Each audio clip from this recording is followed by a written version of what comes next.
This is a worksheet about reported speech that is direct indirect. ये हमने पहले भी करा था, ठीक है।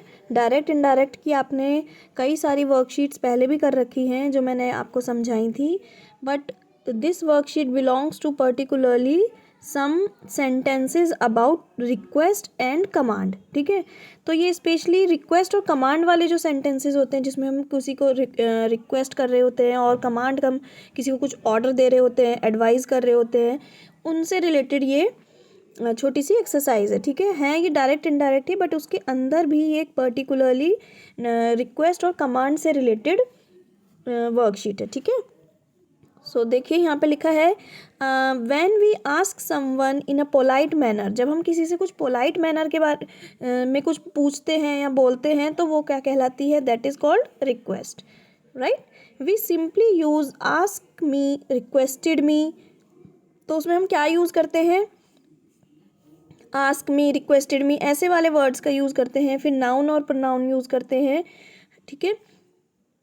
जैसे यहाँ पे आप देखेंगे, look at the example, could you give me some sandwich please. क्या आप मुझे एक सैंडविच देंगे प्लीज़।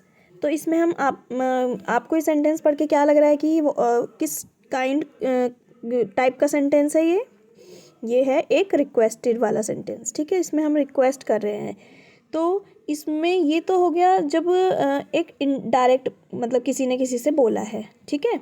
अभी हम इसको इनडायरेक्ट में अगर हम चेंज करेंगे तो हम इसको कैसे कर सकते हैं change. She asked me to give some sandwiches to her, ठीक है। इसमें मतलब किसी ने बोला कि क्या तुम मुझे सैंडविच दोगे प्लीज़। और हम अगर ये बात इनडायरेक्टली बोलेंगे तो हम क्या बोलेंगे कि उसने कहा कि क्या वो उन्हें सैंडविच दे सकते हैं, ठीक है। तो इसका इंग्लिश हो गया she asked me to give some sandwiches to her. Next देखिए, she said open the door. अब यहाँ पे एक कमांड की तरह दिया गया है कि ऑर्डर दिया गया है, तो इसमें इसका इनडायरेक्ट क्या हो जाएगा, she ordered me to open the door. उसने मुझे ऑर्डर दिया कि मैं गेट खोलूँ। तो यहाँ पे देखिए शी सेड की जगह हमारा आ गया ऑर्डर्ड, और मी के बाद हमने लगा दिया है टू ऐड हो गया है इसमें, ठीक है। ये इन्वर्टेड जो कॉमाज हैं ये हट गए हैं। समझ आई बात। आगे देखिए कुछ एग्जाम्पल्स भी दे रखे हैं। Please help me with homework. इसको इनडायरेक्ट हम क्या करेंगे, ये एक रिक्वेस्ट है, तो इसको हम क्या बोलेंगे, she requested me to help her with her homework, ठीक है। इसमें रिक्वेस्ट आ गया है, रिक्वेस्टेड मी आ गया है। Could you mute yourself please. क्या आप अपने आप को शांत करोगे।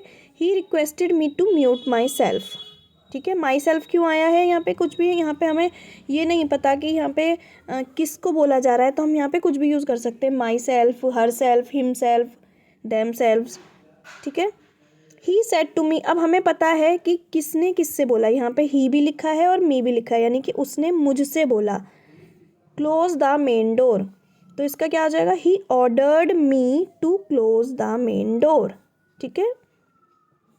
उसी से रिलेटेड देखिए यहाँ पे ये कुछ आपके लिए एक्सरसाइज दी गई है। First one is could you please share science notes with me. तो इसका हम क्या लगा सकते हैं। अब यहाँ पे देखिए ये बात किसने कही ये हमें नहीं पता, यहाँ पे नहीं लिखा कि जैसे इसमें लिखा होता है कहीं कहीं पे he said, she said, they said, यहाँ पे किसी का नहीं लिखा कि किसने बोला, ठीक है। बस हम यहाँ पे बात लिखी हुई है, जो बात उन्होंने बोली, could you please share science notes with me. अब किसने बोला है, मुझसे बोला है, ये तो हमें पता है। मी लिखा है तो यानी कि मुझसे बोला है किसी ने, लेकिन किसने बोला है मुझे नहीं पता। तो यहाँ पे मैं अपनी मर्ज़ी से कुछ भी लगा सकती हूँ। मैं ही भी लगा सकती हूँ, मैं शी भी लगा सकती हूँ, मैं दे भी लगा सकती हूँ, ठीक है। तो यहाँ पे मैं लगाती हूँ ही।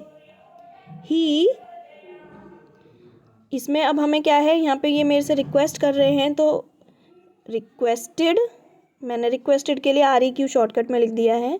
ही रिक्वेस्टेड, किससे रिक्वेस्ट करी, मुझसे। यहाँ पे मी लिखा है ना, ही रिक्वेस्टेड मी। आगे हम टू लगाते हैं, तो यहाँ हम टू लगाएंगे, ही रिक्वेस्टेड मी टू, क्या आ जाएगा आगे, शेयर साइंस नोट्स ठीक है, क्या होगा आगे? He requested me to share science notes with